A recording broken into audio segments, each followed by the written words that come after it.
As for the Xbee220, it's very similar to the X220 Mark II, but it does have a few key differences. As you can see, the body is much longer, and by having a longer body, you can carry your battery up top as opposed to below, thus making your quadcopter be more grounded, which allows you to do flips and rolls on a dime. Pilots from all around the world favour this type of frame for its accurate style flying, whereas the Xbee220 Mark II is more suited for racing. Alright, let's check out the Xbee220. You have the parts list and a build diagram, and then you have everything neatly packed into this one plastic bag. Look how pristine the arms are, and then you have the lovely stickers and LED mount. And this piece is a mount that you add onto the back. It acts like a motor protector. It can protect your VTX should you wish to mount it in the designated VTX hole directly up above.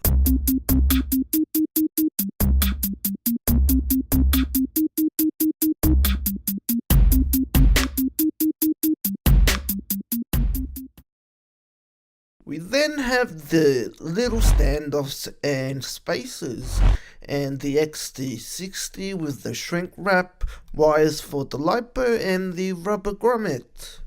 We have these cool black aluminium columns. This Martech PDB is a solid product, albeit a little outdated. It's got both a 12 volt and 5 volt back. We then have these landing feet. Let's grab all of these and unpack them.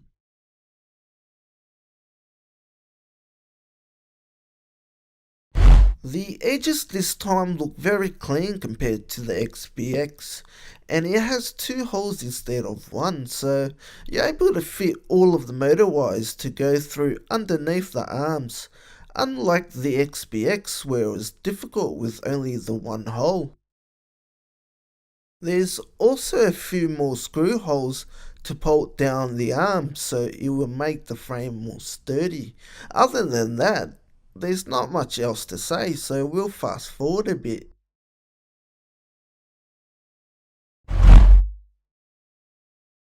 The top plate doesn't feel as strong as I would have liked.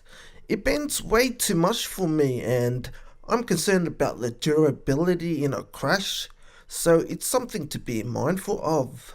As you can see, the bottom plate had a lot of rough edges. This is also true for the XBX, only this time the arms are in better condition, and it appears we have all the threadings in the correct formation. 1, 2, 3, 4, 5, 6, 7, and 8. And this plate is for mounting your receiver or VTX. And if you wanted to save weight, you can actually do without it and just mount your receiver another way.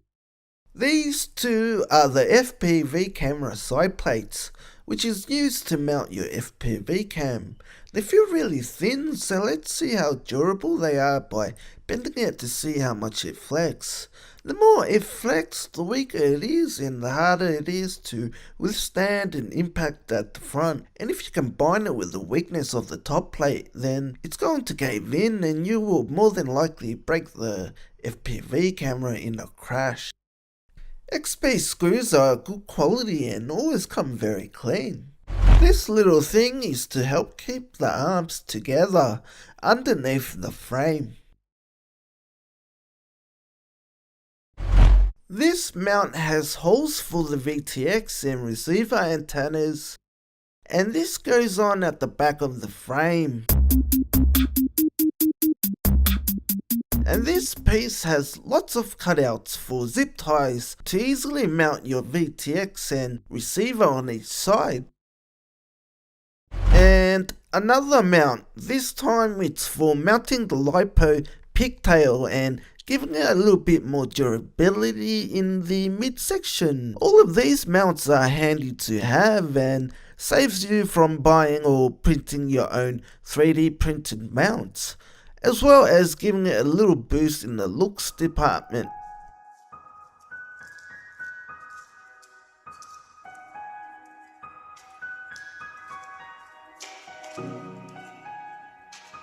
So we're finally done with the unpacking, and now we're going to assemble the frame.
The white stains are actually dust and particles from the rough edges that transferred to my hands and then to the columns themselves.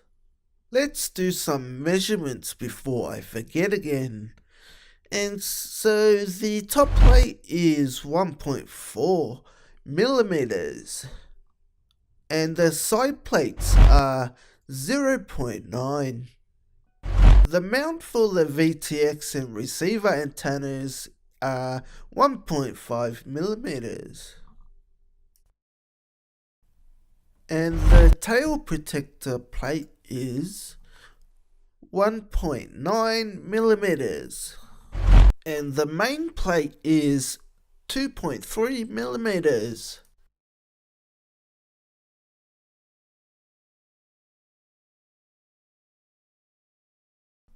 The arms are 4.2 millimeter thick.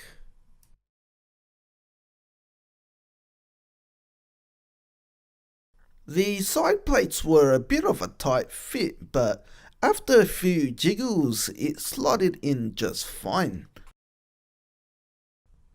Now let's see if the bottom plate flexes with some more things bolted on.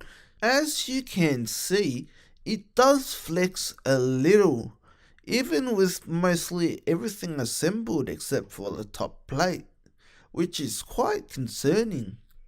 However, it felt much more solid after we had bolted down the top plate to the rest of the frame.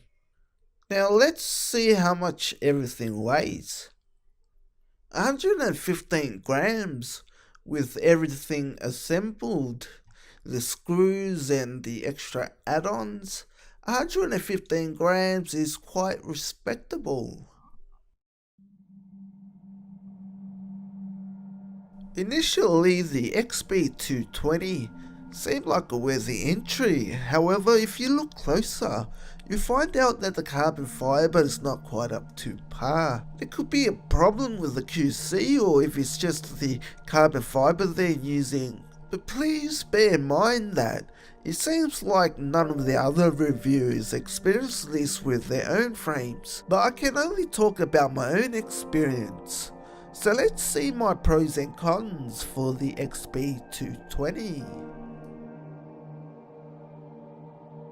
Although there's similarities with the XBX, it's a different story with the Xbee220 however.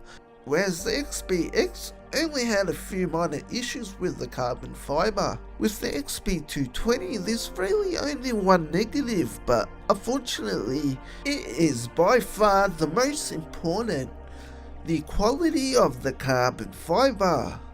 I really like the design, but it's let down by poor QC.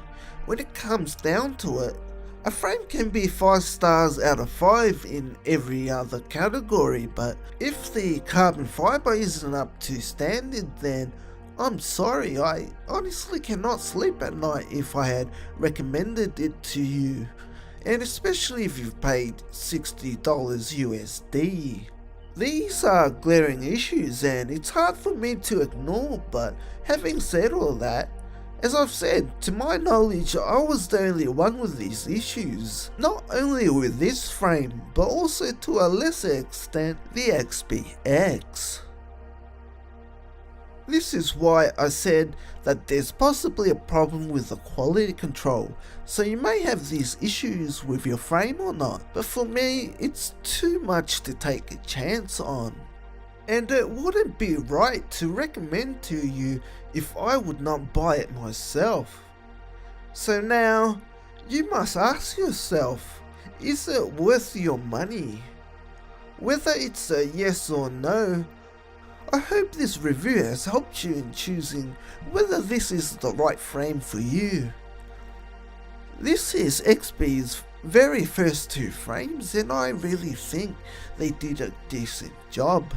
Apart from the carbon fiber, they really have exceeded in other areas to provide a good package overall. If they took more care in the quality of their carbon, then they could well be standing above all their competition, so I'm very interested to see what their next 2 frames are going to be like. So be sure to tune in to find out if Xbee have improved or if they'd stuck with tried and true. But for now, thanks for watching and I'll see you guys next time. This has been a brutally honest Ablaze's review. If you liked this video and wish to see more, then click that like button and subscribe. You can also follow me on Facebook.